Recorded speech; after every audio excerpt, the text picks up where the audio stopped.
OLE, the utopian world of online education. Hello students, welcome to OLE. This is your chemistry class and we are studying the chapter of physical and chemical changes. Now we have completed the chapter and as promised, I am here with some important question answers from this chapter. So let us get started. The first question here asked to us is, classify the changes involved in the following process as physical और chemical changes. ये आपको कुछ processes के नाम दिए गए हैं, आपको ये बताना है कि whether this process is a physical change or a chemical change. First is photosynthesis. We have already studied photosynthesis, that photosynthesis is a chemical change. Why photosynthesis is a chemical change? It is a chemical change because new substances are being formed. Photosynthesis के case में क्या होता है? Plant absorbs water, minerals and it also absorbs carbon dioxide, sunlight to produce glucose. ठीक है, क्या क्या होता है? Water, कार्बन डाइऑक्साइड, सनलाइट, ये सब मिलाकर उसके बाद प्लांट एक्चुअली में क्या बनाता है? एक्चुअली में बनाता है ग्लूकोज, राइट? और क्या बनाता है? ऑक्सीजन, वाटर, ये सब बनाता है. तो क्या हो रहा है यहाँ देखिए कि एक न्यू सब्सटेंस बन रहा है. ग्लूकोज, ऑक्सीजन, वाटर, ये सब क्या है? This is a formation of new substance because new substance is being formed. So this process is known as a chemical change. Dissolving sugar in water. It is simple. कोई नया substance नहीं बन रहा है. पहले भी sugar और water था. फर्क सिर्फ इतना था कि वो अलग अलग थे. अब एक solution बन गया है. No new substance is formed. So this is a physical change, right? This is a physical change. Burning of coal. Whenever coal burns, so coal will turn into ashes. एक बार कोयला जल गया तो क्या हो जाएगा? राख बन जाएगा और वो जो है वापस नहीं आ सकता. एक नया सब्सटेंस फॉर्म हो गया. आप देखिए, पहले कोल था, फिर एश हो गया. So there is a formation of new substance. So this is a chemical change. This is a chemical change. Now if we talk about the melting of wax. Wax melt हो रही है तो और उसके बाद दोबारा से हम उसको स्टिक कर सकते हैं, दोबारा से हम उसको एक दूसरी शेप दे सकते हैं. सो इसमें क्या हो रहा है? सिर्फ change of shape and change of state हो रहा है. So this is a physical change. Right? Now beating aluminium to make aluminium foil. यहाँ पे क्या हो रहा है? सिर्फ एल्यूमिनियम का शेप चेंज हो रहा है. ठीक है, पहले भी एल्यूमिनियम ही था, बाद में भी एल्यूमिनियम ही है. सिर्फ क्या हुआ कि अभी सपोज एक बॉक्स टाइप में है एल्यूमिनियम, उसके बाद क्या होगा? बीट करने के बाद एक पतली सी एल्यूमिनियम की शीट बन जाएगी. ठीक है, सो यहाँ पे क्या हो रहा है? सिर्फ चेंज ऑफ शेप हो रहा है. So this is also a physical change. This is a physical change. Okay, now we come to digestion of food. Food का digestion हो रहा है. So digestion of food is a physical and chemical change both. ठीक है, physical change भी है और chemical change भी है. अब ऐसा क्यों होता है? फिजिकल और केमिकल चेंज दोनों क्यों हो रहे हैं यहाँ पे? बिकॉज अगर हम फिजिकल चेंज की बात करें तो सपोज हमने इतना बड़ा पीस खाया है. सो डाइजेशन में क्या होता है? ये पीसेस जो हैं वो छोटे छोटे छोटे छोटे छोटे छोटे पीसेस में जो है कन्वर्ट होते हैं. तो यहाँ पे क्या हुआ? सिर्फ इनका शेप बदला. That is why it is a physical change. Whereas chemical change की हम बात करें, so this piece was of carbohydrate and जो छोटे छोटे पीसेस बने, दीज आर ग्लूकोज. तो यहाँ पे देखिए क्या हुआ कि एक नया सब्सटेंस फॉर्म हुआ. That is why this is also a chemical change. Okay, now let us jump to the next question. Now this is a true false. Cutting a log of wood into pieces is a chemical change. Is it true or it is false? So if we have to cut the log of wood, so this is not a chemical change but a physical one. So इसका correct statement क्या होगा? First of all, it is false and it is a physical change. So physical change जो है हमने पढ़ा है कि physical change भी दो तरीके के होते हैं। एक ऐसा फिजिकल चेंज होता है जो रिवर्सिबल होता है, जो वापस हम जिस स्टेट में था उस स्टेट में आ सकता है, वेयर एज एक ऐसा फिजिकल चेंज होता है जो रिवर्सिबल नहीं होता है, मतलब इरिवर्सिबल होता है। तो एक बार अगर वुड कट गया तो क्या वापस बड़ा सा पीस ऑफ वुड बन सकता है? No. So this is a physical change, but it is irreversible in nature, so we can say this is an irreversible physical change. Formation of manure from leaves. Leaves से क्या बन रहा है? Manure. तो जाहिर सी बात है there is a formation of new substance, यहाँ पे एक न्यू सब्सटेंस बन रहा है। So this is not a physical change, ये फॉल्स होगा। This is not a physical change, ये फिजिकल चेंज नहीं बल्कि एक केमिकल चेंज है। Why this is a chemical change? Because new substance is being formed.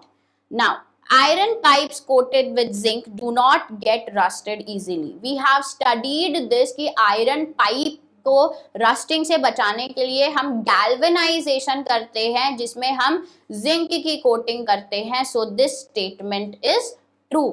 Iron and rust are the same substances. No, iron जो है वो एक metal है, वेयर एज रस्ट जो है वो तब होती है जब आयरन को हम ऑक्सीजन और वाटर या एयर और वाटर के कांटेक्ट में लेकर आते हैं। So iron and rust are different substances. What we will say correct answer क्या होगा?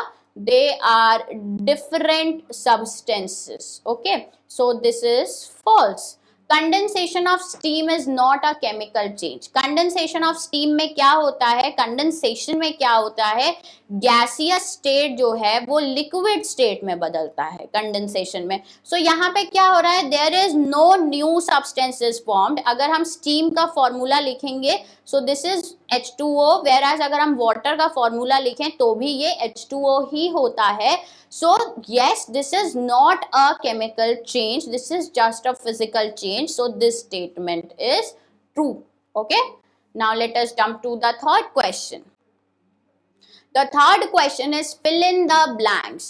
When carbon dioxide is passed through lime water, it turns milky due to the formation of calcium carbonate. It forms calcium carbonate. जब भी carbon dioxide जो है वो lime water से पास कराया जाता है, इट फॉर्म्स कैल्शियम कार्बोनेट। अगर हम यहाँ पे बात करें लाइम वाटर की, CaOH whole twice, this is the formula.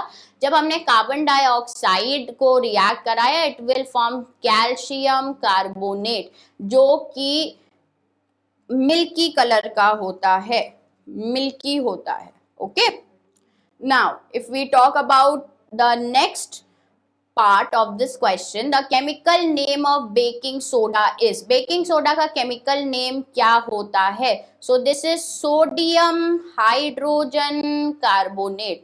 क्या होता है? sodium hydrogen carbonate. this is the chemical name of baking soda. two methods by which rusting of iron can be prevented. दो methods थे, वो कौन कौन से हैं? पेंटिंग, एक हम पेंटिंग से प्रिवेंट कर सकते हैं, दूसरा हम किससे कर सकते हैं? गैल्वेनाइजेशन से। किससे कर सकते हैं? गैल्वेनाइजेशन से। ठीक है, so these can be the answers. Next part, changes in which only dash properties of a substance change are called physical changes. ऐसे changes जिसमें सिर्फ physical property change हो। physical properties क्या होती हैं? फॉर एग्जाम्पल अपीयरेंस हो गया, उनका शेप हो गया, उनका साइज हो गया, स्टेट हो गया, तो ये सब कहलाती हैं फिजिकल प्रॉपर्टीज। ठीक है, तो ऐसे चेंजेस जिनमें फिजिकल प्रॉपर्टीज सिर्फ चेंज होती हैं उनको हम कहते हैं physical changes. Changes in which new substance are formed, ऐसे चेंजेस जिसमें नए सब्सटेंसेस फॉर्म होते हैं, so these are known as chemical changes, right? we have studied कि chemical changes में new substances जो हैं वो बनते हैं। okay, now let us jump to the fourth question. Fourth question is when baking soda is mixed with lemon juice, bubbles are formed with the evolution of gas. What type of change it is? ठीक है, अब bubbles form हो रहे हैं, ठीक है, plus gas भी निकल रही है। जब भी कोई गैस निकलती है तब हम कहते हैं it is a chemical change. So let us see the answer here. The reaction between baking soda and lemon can be given as below. जब लेमन जूस होता है जिसमें सिट्रिक एसिड है, baking soda has the formula of sodium hydrogen carbonate. So ये जो bubbles निकल रही हैं या जो गैसेस हैं वो किसके हैं? कार्बन डाइऑक्साइड के. As you can see new substances are being formed. और भी सब्सटेंसेस बनते हैं प्लस कार्बन डाइऑक्साइड भी बन रही है. So this is a chemical change. कैसा चेंज है ये? Chemical change. Okay. Now let us jump to the fifth question, that is when candle burns both physical and chemical changes takes place. ठीक है, physical change भी हो रहा है और chemical change भी हो रहा है. Identify these changes. as ये changes बताइए कि कब physical change है, कब जो है chemical change है. एक और एग्जाम्पल देना है फेमिलियर प्रोसेस का जिसमें physical change भी हो और chemical change भी हो. ठीक है, तो फिजिकल चेंजेस पहले हम देखते हैं कि जब कैंडल बर्न करती है उसमें से फिजिकल चेंजेस कौन से हैं. जब भी कैंडल बर्न करती है तो फिजिकल चेंज जो होता है that is melting of wax, vaporization of melted wax. These are the physical changes. और केमिकल चेंजेस क्या होता है? ये जो वेपर्स होते हैं मेल्टेड वैक्स के, ये बर्न हो जाते हैं और देते हैं carbon dioxide, heat and light. So these are the chemical changes. ठीक है, जो वैक्स मेल्ट हो रही है, आपकी मोमबत्ती छोटी होती चली जाती है, वैक्स मेल्ट होती है. So these are physical changes. और ये जो वैक्स मेल्ट होने के बाद वेपर्स में चेंज होके वो वेपर्स जब जल जाते हैं और कार्बन डाइऑक्साइड गैस, हीट और लाइट प्रोड्यूस करते हैं. So these are the chemical changes. अब हमें एक और एग्जाम्पल देना है ऐसा ही जहां पे फिजिकल और केमिकल चेंजेस दोनों ही होते हो. So this example can be of LPG. LPG is another example in which physical changes occur. ठीक है, LPG एक बहुत अच्छा एग्जाम्पल है. कैसे LPG एक अच्छा एग्जाम्पल है? द रीजन इज कि LPG में फिजिकल और केमिकल चेंजेस दोनों ही होते हैं. अब कैसे होते हैं आप ये समझिए. LPG जब हमारे गैस सिलेंडर के अंदर होती है, ठीक है, जब LPG हमारे गैस सिलेंडर के अंदर होती है, so it is in a liquid state. ठीक है, ये एक लिक्विड स्टेट में होती है. जैसे ही हम गैस स्टोव ऑन करते हैं it changes immediately to the gaseous state. okay, so ये liquid से gaseous state में बदल जाती है. so यहाँ पे state का change हो रहा है. so this is a physical change, right? और जब हम ये गैस बर्न करते हैं, जैसे ही हम ये गैस बर्न करते हैं, ठीक है, ऑक्सीजन की प्रेजेंस में जब ये गैस बर्न होती है, so new substances is being form. So this is a chemical change. Okay, so this LPG is a great example to cite the example of physical and chemical changes both. Now let us jump to the sixth question. Now the next question is how would you show that setting of a curd is a chemical change? कैसे बताएंगे आपकी curd जो है chemical change है? Simple सी बात है कि milk जो है, मिल्क सेट होता है तब जाके कर्ड बनता है. ठीक है, so milk is a different substance, curd is a different substance. तो एक तो ये कह देंगे कि हम न्यू सब्सटेंस फॉर्म हो रहा है. ठीक है, अब देखें, we can say that setting of a curd is a chemical change because we can not get the original substance. ठीक है, जब हम सेट करते हैं तो क्या होता है? मिल्क होता है and after setting it has been converted to curd. That means new substance बन गया. क्या बन गया? न्यू सब्सटेंस फॉर्म हो गया. And whenever new substance is form we call it chemical change. Also it has different taste. New substance भी बना, different taste, different smells और केमिकल प्रॉपर्टीज भी डिफरेंट हैं. So setting of a curd is a chemical change. Okay, now the seventh question, explain why burning of wood and cutting it into small pieces are considered as two different types of changes. ठीक है, एक would की log है और आप उसको छोटे छोटे पीसेस में कट कर रहे हैं. सो ये कहलाता है फिजिकल चेंज. ठीक है, इसे हम क्या कहते हैं? इसे हम कहते हैं फिजिकल चेंज. और जब ये वुड का पीस बर्न होता है so we call it chemical change. क्या कहते हैं हम? Chemical change. सो आपसे पूछा जा रहा है कि इसको हम physical change, cutting of would को फिजिकल चेंज क्यों कहते हैं और बर्निंग ऑफ वुड को केमिकल चेंज क्यों कहते हैं? कटिंग ऑफ वुड को फिजिकल चेंज इसलिए कहा जाता है क्योंकि इसमें सिर्फ क्या चेंज हो रहा है, साइज ऑफ वुड चेंज हो रहा है, वुड थोड़ी चेंज हो रहा है, सिर्फ उसका साइज छोटा हो जाएगा, अभी बड़ा पीस था अब छोटा पीस हो जाएगा। वेयरएज केमिकल चेंज में क्या हो रहा है, जब वुड ऑक्सीजन के साथ रिएक्ट करके बर्न करता है, it produces charcoal, it produces carbon dioxide, heat, light, ठीक है। तो इसमें क्या है, देखिए न्यू सब्सटेंसेस फॉर्म हो रहे हैं, क्या फॉर्म हो रहा है, न्यू सब्सटेंसेस फॉर्म हो रहे हैं, that is why burning of wood is a chemical change, whereas cutting of wood में कोई भी नया सब्सटेंस नहीं बन रहा है, so it is a physical change. Okay, now let us jump to the next question, that is question number 8, describe how crystals of copper sulfate are prepared. So take a cup full of water in a beaker and add few drops of dilute sulfuric acid. ठीक है, हमने water लिया है beaker में, कुछ थोड़ा सा एक एसिड डाला है, that is dilute sulphuric acid, और हमें उस वाटर को हीट करना है। जब वाटर बॉईल होना शुरू हो जाए, we have to add the copper sulphate powder slowly. ठीक है, अब यहाँ पे देखिए हमने एक बीकर लिया है, उसमें वाटर है, इसको हमने हीट किया है। इस बीकर में क्या क्या है, इस बीकर में वाटर है और डाइल्यूट सल्फ्यूरिक एसिड भी है। जब हमने इसे हीट किया, जब वाटर बॉईल होने लगेगा, so we will add copper sulphate powder. ठीक है, क्या ऐड करेंगे हम, कॉपर सल्फेट पाउडर ऐड करेंगे और हम कॉन्टिन्यूसली इसको मिक्स करेंगे। उसके बाद हम सॉल्यूशन को क्या कर लेंगे, फिल्टर कर लेंगे और इस सॉल्यूशन को ठंडा होने के लिए जो है वो छोड़ देंगे। And after a day, so we will find the crystals of copper sulfate. Okay, so in this way we can prepare the crystals of copper sulfate.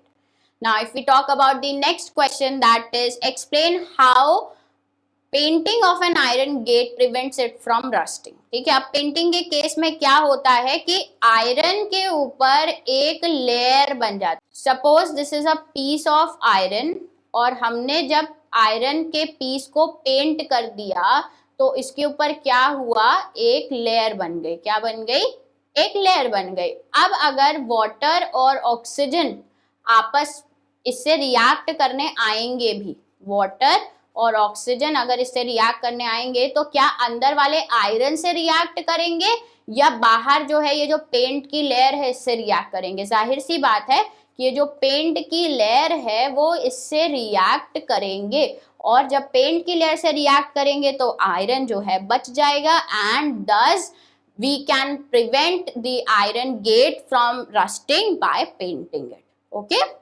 Now the next question, that is explain why rusting of iron objects is faster in coastal areas than in deserts. ठीक है, बहुत simple सा explanation है। Coastal areas मतलब समुद्री इलाका, desserts मतलब कि आपके रेगिस्तान। ठीक है, अब कोस्टल एरियाज में जो है देखो एयर तो हर जगह प्रेजेंट होगी। आयरन को रस्ट करने के लिए दो चीजें चाहिए, रस्टिंग के लिए दो चीजें चाहिए। क्या क्या चाहिए, एक तो आपका एयर चाहिए और एक आपका वाटर चाहिए। ठीक है, तो एयर तो हमारी कोस्टल एरियाज में भी प्रेजेंट है क्योंकि एयर तो हर जगह प्रेजेंट है और डेजर्ट में भी प्रेजेंट है। पर डेजर्ट में क्या होता है, जो ये वाटर वाला कंटेंट है, ये जो वाटर है ना वो बहुत कम है बहुत ज्यादा water. Whereas coastal areas में वाटर बहुत ज्यादा अवेलेबल होता है। कोस्टल एरियाज मतलब समुद्री इलाका, समुद्र है तो पानी भी बहुत होगा। तो कोस्टल एरियाज में एयर और वाटर दोनों की ही मात्रा बहुत ज्यादा होती है, इसलिए जो आयरन ऑब्जेक्ट्स हैं वो कोस्टल एरियाज में जो है बहुत जल्दी से रस्ट करते हैं। So we can see the answer here as content of moisture in the air in coastal areas is higher than in desert, so the process of rusting is faster in the coastal areas. अब जो ये water होता है ये अलग से पानी नहीं होता है। ठीक है, ये एटमॉस्फेयर में ही मॉइस्चर के फॉर्म में प्रेजेंट होता है। ठीक है, ये मॉइस्चर के फॉर्म में प्रेजेंट होता है और कहाँ प्रेजेंट होता है, एटमॉस्फेयर में। हमारे एटमॉस्फेयर में एयर और वाटर या एयर और मॉइस्चर दोनों ही प्रेजेंट है। ठीक है, तो अब अगर हम डेजर्ट्स की बात करें तो डेजर्ट का जो एटमॉस्फेयर होता है वो ड्राई होता है, यहाँ पे जो है बहुत ज़्यादा मॉइस्चर एटमॉस्फेयर में अवेलेबल नहीं है। Whereas in coastal areas जो मॉइस्चर है वो काफ़ी ज़्यादा मात्रा में अवेलेबल है, इसलिए कोस्टल एरियाज में जो है रस्टिंग बहुत ज़्यादा या बहुत जल्दी होती है. Now jumping to the next question, that is the gas we use in the kitchen is called liquefied petroleum gas, that is LPG. In the cylinder it exists as a liquid. ठीक है, cylinder में liquid की तरह होती है. When it comes out of the cylinder it becomes a gas. ठीक है, जब गैस होती है, ठीक है, जब सिलेंडर से बाहर आती है तो ये गैस बन जाती है. दैट इज अ चेंज ए. मतलब लिक्विड से क्या हुई, लिक्विड से क्या हुई, गैस बन गई. This is change A. ठीक है, ये ए चेंज है suppose. Then it burns, change B. फिर जब ये गैस क्या हुई, ये बर्न हो गई. ठीक है, गैस बर्न हो गई. This is known as change B. Okay, the following statements pertain to these changes, choose the correct one. ठीक है, लिक्विड से गैस होना जो चेंज ए है वो फिजिकल चेंज है या केमिकल चेंज है. Process A is a physical change, process B is a chemical change. Both processes A and B are chemical changes. None of these processes is a chemical change. अगर हम बात करें process A की, so this is a physical change because सिर्फ state में change हो रहा है. Whereas अगर हम बात करें प्रोसेस B की, so this is a chemical change. So process B is a chemical change. That is the second option. This is true. Okay. Now, jumping to the last question of this chapter, that is question number 12. Anaerobic bacteria digest animal waste and produce biogas. ठीक है, anaerobic bacteria जो होते हैं वो animal waste को digest करते हैं और biogas को जो है वो produce करते हैं. तो यहाँ पे हम लिख लेते हैं कि animal waste से, ठीक है, animal waste से क्या बन रहा है, biogas बन रही है. ठीक है, तो this is change A. The biogas then burnt as fuel, change B. ठीक है, अब बायोगैस को जो है वो फ्यूल की तरह बर्न किया जा रहा है. ठीक है, तो biogas is being burning as a fuel. ठीक है, तो ये हो गया हमारा change B. Now we have to choose the correct statement. Process A is a chemical change, process B is a chemical change. Both processes A and B are chemical changes. None of these. अब आप यहाँ पे देख रहे हैं कि animal waste से biogas बन रही है, मतलब new substance is being form. Biogas burn हो रही है as a fuel, again new substance is being form. So the correct answer will be option 3. That option, that process A and B are both chemical changes. Okay, so this is all for your important question answers from this chapter. I hope आपको ये chapter और सारे question answers बहुत अच्छे से समझ में आए होंगे. In the next session, we are going to study the new chapter from your class. So stay tuned. Until then, take care. Bye bye.